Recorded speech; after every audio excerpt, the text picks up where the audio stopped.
ఉండు. ఇది మరీ పొడుగైంది, తగ్గిస్తా.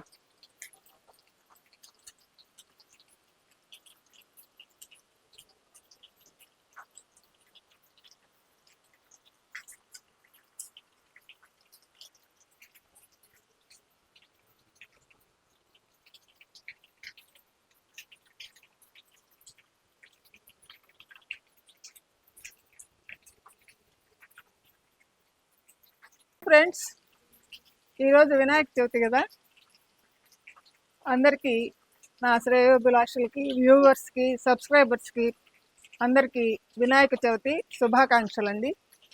చూడండి, మేము వినాయకుడిని ఎలా పెట్టాము ఈరోజు. ఇది ఎప్పుడు ఇక్కడే ఉంటుందండి వినాయకుడి బొమ్మ. దీనికి కొంచెం డెకరేషన్ చేశాను అంతే. అదండి, బాగుందా? మొక్కలన్నీ ముగ్గు